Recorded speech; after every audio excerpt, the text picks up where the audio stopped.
Good morning from New York. I'm Chris Hayes. 4 days before its deadline, the Congressional Supercommittee on Reducing America's Debt remains at an impasse. Democrats yesterday openly ridiculed the latest proposals from Republicans.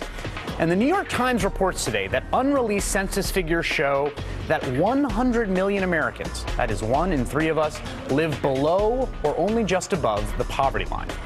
Right now, I'm joined by my panel, James Polis, columnist for thedailycaller.com, who has also written for The American Conservative, Michelle Goldberg, senior contributing writer to Newsweek and The Daily Beast, from GritTV.org, Laura Flanders, co-author and editor of At the Tea Party, and Ray Lewis, retired Philadelphia police captain, who was arrested at Occupy Wall Street on the National Day of Action on Thursday. And for those tuning in for the one and only Melissa Harris Perry, do not worry, she will be joining us in just a bit. All right, it's the first 2 months of Occupy Wall Street featured the Rebel Alliance making surprising gains. I think it's fair to say this past week was when the empire struck back. On Tuesday, Mayor Bloomberg ordered police in riot gear to clear the occupiers out of Zuccotti Park in an early morning raid. Police destroyed the occupiers' personal belongings, including 5,500 or so books in the People's Library on site. One city councilman, Ydanis Rodriguez, was thrown to the ground, beaten, and arrested at the scene. Mayor Bloomberg and police made sure it was all done away from the prying eyes of the press, who were blocked from Zuccotti Park, supposedly for their own safety, according to the city. Then on Thursday, protesters organized a day of action to mark the 2-month anniversary of the Occupy movement, a protest known on Twitter as #N17. 1,000 protesters gathered near New York Stock Exchange in an almost entirely nonviolent demonstration.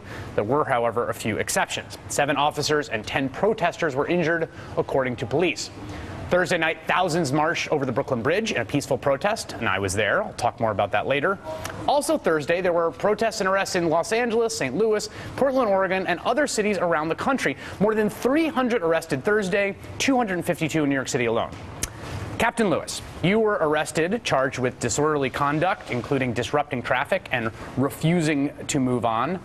There was an image of you being arrested in your dress blues down in front of the New York Stock Exchange that went kind of viral, and we were all in the office sort of marveling at it. There's some footage of you being arrested. Why did you're a retired police captain, you're served in Philadelphia, if I'm not mistaken, right? Mm-hmm. Why did you come down to Occupy Wall Street on Thursday?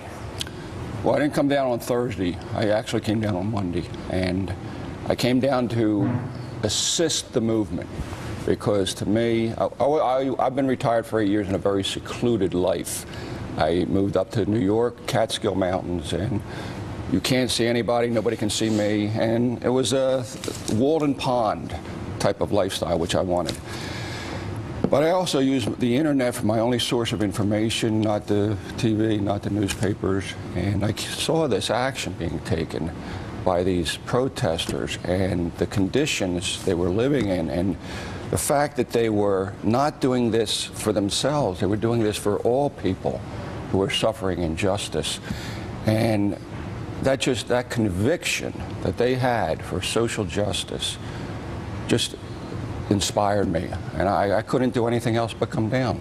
And I would have been down sooner, but I was working on a very important project in upstate New York against the gas companies.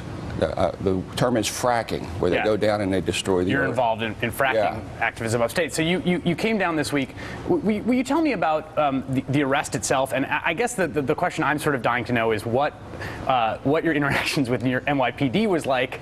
Presumably it was a little different than if I had been down there arrested or someone else. Obviously you were dressed like this. What was that interaction like? They were it was exemplary of professional conduct with me and every protester that I witnessed. Interesting. They had an extremely tough job. They're human beings too, okay? And there's the fight or flight reaction. Interesting. Police cannot have the flight reaction, so they have to have the fight. And subsequently, this can get out of hand. And that's why you have the white shirts. The white shirts are the ones who are supervising. What I saw down there was the white shirts doing fighting. Therefore, who's supervising? Right. That's when you have anarchy. And The problem, and I also want to make clear to everyone in the New York Police Department that my statements, video was edited, okay? And I knew that was going to happen. And the one step I could take to try to minimize that from happening was to refuse any interviews with Fox News. And a Fox representative did come up to me. I saw the Fox. I said, "You stay away from me. You're a big part of the problem." But go ahead, continue. I'm a little wordy. If I get too wordy. No, you're not wordy. You're perfect. I mean, this is really fascinating stuff because I think all of us have been, I'll speak for myself, I've been watching this unfold. And, you know, in the beginning, I think I've been surprised by some of the police overreaction. And people on the internet have said, you're naive to be surprised by police overreaction. But I think there's part of me that feels that, A, I'm worried about confrontations with police becoming the sort of signpost for the movement as opposed to its content about the 99% message. At the same time, I have been really upset by the various police overreactions we've seen across the country, and it seems consistent. I mean, you have seen time and time again non-threatening, non-violent, peaceful protesters being the subject of force, batons, pepper spray. I want to play this video, which is sort of making the rounds this morning now. This is students at UC California, Davis, sitting down completely peacefully, linked arms, protesting tuition hikes, and this is what happens to them.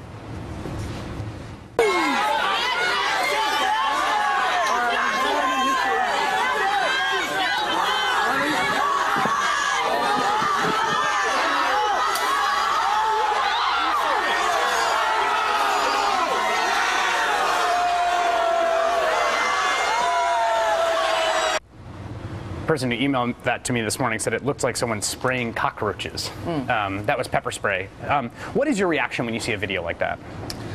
My reaction is corporate America is using their own police department as hired thugs, and that's a disgrace. And I also want to explain, I have to get a few things in here on my own. Please. I was holding a sign that said, NYPD, do not be Wall Street mercenaries. It was misinterpreted.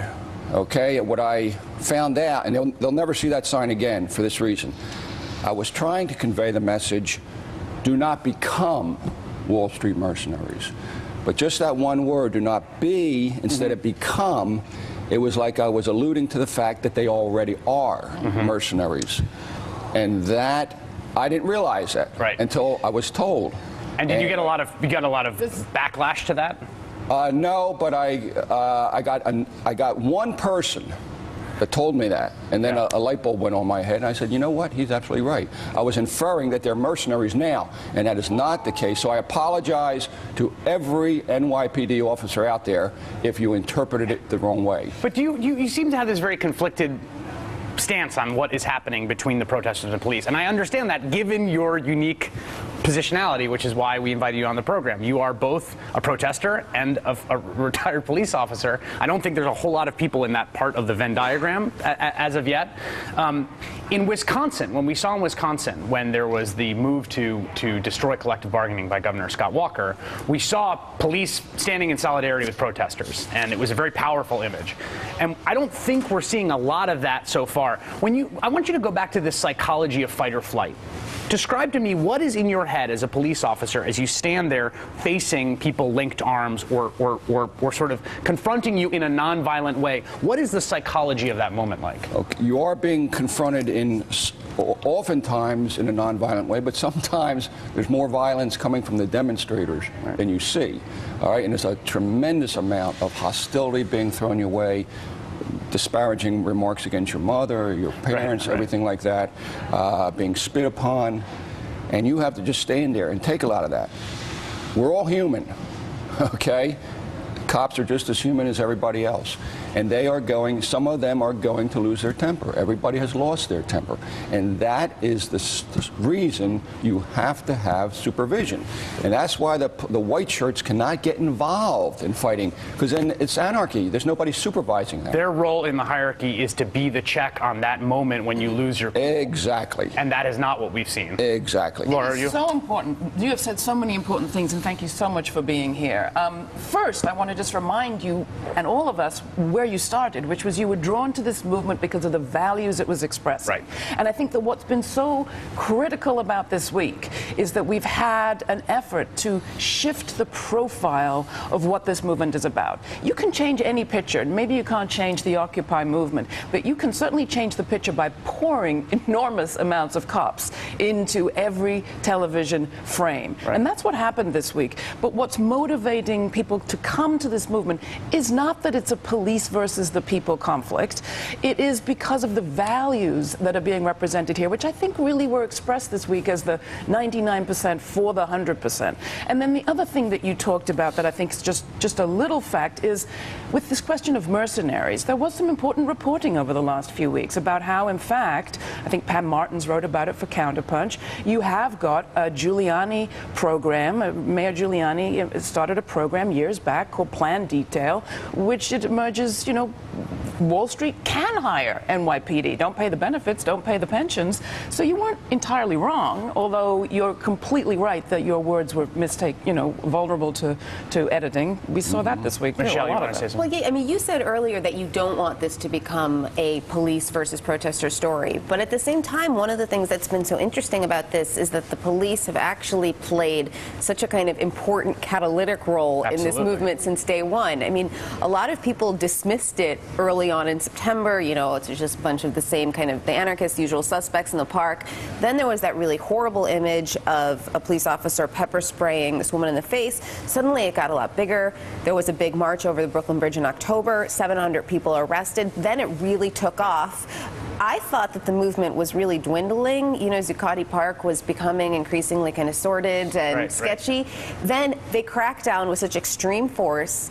And all of a sudden, again, it's reinvigorated. They have their biggest march ever. Well, but wait. We don't want the movement. I don't think, if I'm coming from where you're coming from, to gain in public view based on the number of arrests that are made, right? I don't think there's any surprise that the captain feels some ambivalence about the movement. I don't think you have to be a captain to feel that ambivalence. Sure. Given that there is this real tension when it comes to the rule of law breaking down on both sides, where you've got sort of the jackasses versus jackboots. And both sides taunting the other. It's not going to be good. And I really have to ask you, my question is, what are the values? You talk about the values that are being expressed. It's not clear to me that there's any consistency of values that are being expressed. Laura, I'm going to have you answer that question. No fighting here. Laura, I'm going to have you answer that question after the break. Right. Ray Lewis, I'm going to thank you so much for coming in. I really appreciate it. It was wonderful to have you on this morning. We will be back. We're going to talk about the values driving the 99%, and Melissa Harris Perry will join us after the break.